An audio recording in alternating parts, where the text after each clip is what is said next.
സർവകാലവും ഭഗവത് നാമങ്ങളെ ഉച്ചരിച്ചിരിപ്പൂ എന്നാൽ തന്നെ ജന്മജന്മാന്തരാർജിതങ്ങളായിരിക്കുന്ന ദുരിതരാശികള് യഥാവലേ സംഭൃതങ്ങളായി ചമയുമെന്നത് നിശ്ചയമാത്രമല്ലോ ആകുന്നത്.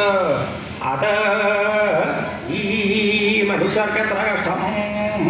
മനുഷ്യജന്മം എളുതായിട്ട് ലഭിക്കുന്ന ഒരു വസ്തുവെങ്കിൽ ആയതൊക്കെ വേയും കൊള്ളാം. സുഹൃത ദുഷ്കൃതങ്ങള് തുല്യങ്ങളായിരിക്കുന്ന സമയത്തിങ്കലേ മനുഷ്യജന്മം ലഭിക്കൂ എന്ന ജന്മത്തെ ദൈവഗത്യാ ലഭിച്ച സമയത്തിങ്കൽ വ്യർത്ഥമാക്കി കളയാതെ കണ്ട് ഒരവസരം സിദ്ധിക്കുന്ന സമയത്തിങ്കൽ ഈശ്വര സേവ ചെയ്ത് പാപനിവൃത്തി വരുത്തി പരമപുരുഷാർത്ഥമായിരിക്കുന്ന മോക്ഷത്തെ സാധിച്ചു കൊള്ളണം. ആ പറഞ്ഞതെന്ന് ആർക്കെങ്കിലും മനസ്സിലാവുകയുണ്ടായോ? നേരത്തിൻ്റെ ഒരു മാഹാത്മ്യം അത്രേ ഞാൻ പറഞ്ഞുള്ളൂ. എന്നുവെച്ചാൽ സമയം ധാരാളമുള്ളത് കൊണ്ട് ഞാൻ വേഗത്തിൽ അങ്ങോട്ട് കാണിക്കലും പറയലും ഉണ്ടായി എന്ന് പറയാൻ അതാണ് അപ്പത്തെ സ്ഥിതി. ഇങ്ങനെ പറഞ്ഞാൽ എനിക്ക് തന്നെ മനസ്സിലാകുമോ നിശ്ചയില്ല. പിന്നെ ആ കേട്ട ആളുകളുടെ കഥ എന്തായാലും എന്താ പറഞ്ഞത് എന്നാണെങ്കിൽ എല്ലാവരെയും കൂടി രക്ഷിക്കാൻ ഒരാളെ നിയോഗിച്ചു. അദ്ദേഹത്തിന്റെ പേരും കൽപ്പിച്ചു. ആരാത്? ഖരാന്തകൻ. കേട്ടുണ്ടോ? ഇങ്ങനെ ഒരു പേര് ഇവിടെ എവിടെയെങ്കിലും കേൾക്കുണ്ടായിട്ടാവോ? ഏതന്തകനാണ് ആവോന്നാണ് ആളുകളൊക്കെ ആലോചിക്കുന്നത്. ആരാണോ ഈ ഖരാന്തകൻ? പേരിന്റെ കഥ ഞാനൊന്ന് വിസ്തരിച്ചാൽ പിന്നെ വേറെ ഒന്നും പറയാൻ നേരം ഉണ്ടാവില്ല. അത്ര അപകടമായിട്ടുള്ള കാല. ഭഗവത് നാമങ്ങള് കേമായിട്ട് പേരിട്ടിരുന്ന ആളുകൾ ഇപ്പോ ഒറ്റക്ഷരം രണ്ടക്ഷരം മൊത്തം ചില പേരുകളുണ്ട്. വിളിക്കണ കേട്ടാൽ പുരുഷനെയാണോ വിളിക്കണത് സ്ത്രീയാണോ വിളിക്കണത് എന്ന് മനസ്സിലാവില്ല. എന്ന് മാത്രമല്ല ചില വിശേഷാൽ പേരുകൾ കേട്ടാൽ ഇത് 2 കാലിൽ പോണേന്റെയാണോ അതോ 4 കാലിൽ പോണേന്റെയാണോ എന്ന് വരെ സംശയമാകും. അങ്ങനെ പല പുതിയ പേരുകളും കേട്ട കൂട്ടത്തിങ്കലൊന്നും ഈ ഖരാന്തകൻ എന്നാരും കേൾക്കേണ്ടായില്ല. അതുകൊണ്ട് ആരെയാണ് രക്ഷയ്ക്കായിട്ട് കൽപ്പിച്ചതെന്ന് ലേശം പോലും മനസ്സിലാവുകയുണ്ടായില്ല.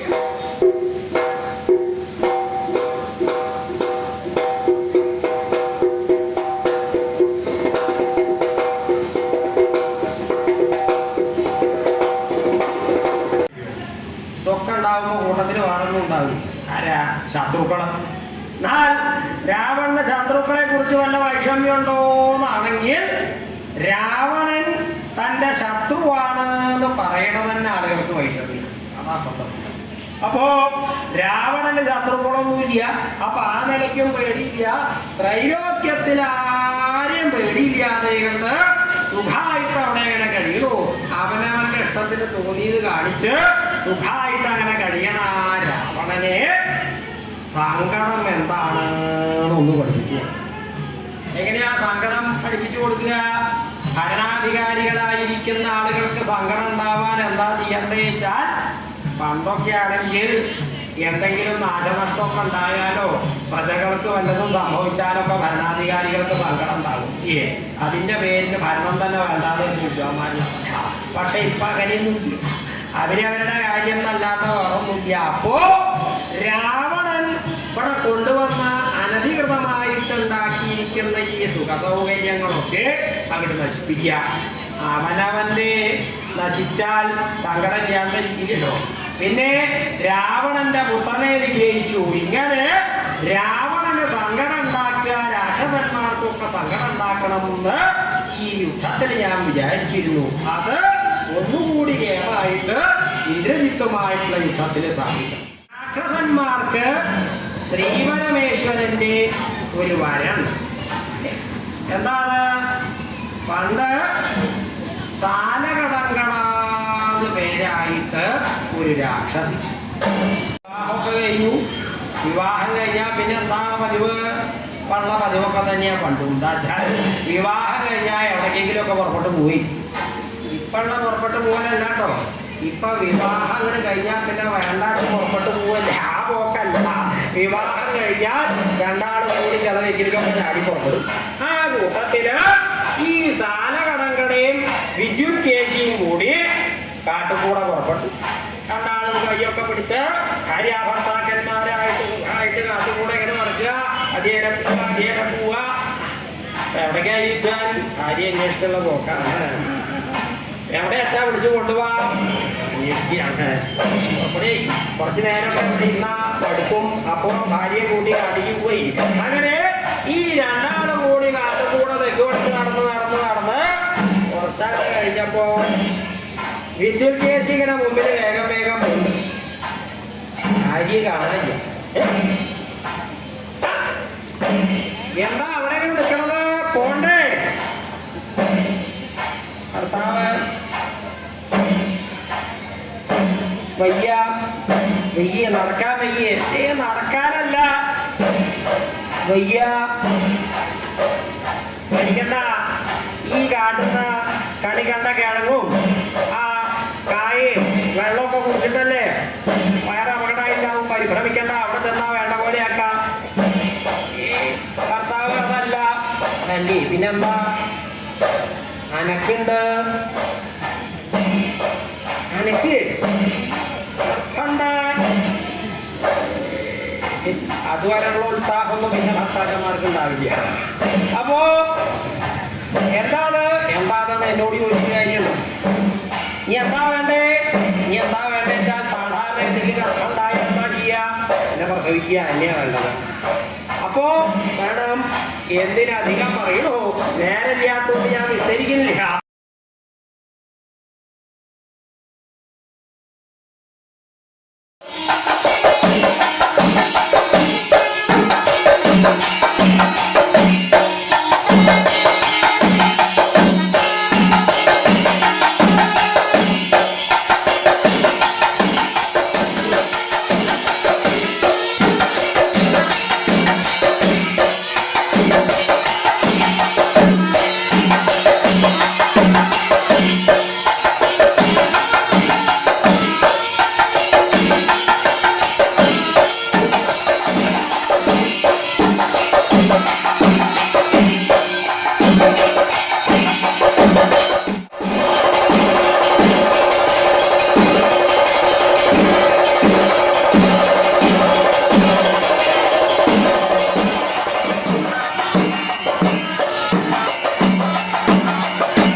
കുത്തിക്കോട്ടെ നല്ലതായിട്ട് വെളിച്ചടിച്ചു കൊടുക്കുക. നല്ല ഒന്നുകൂടി താന്നോട്ടെ,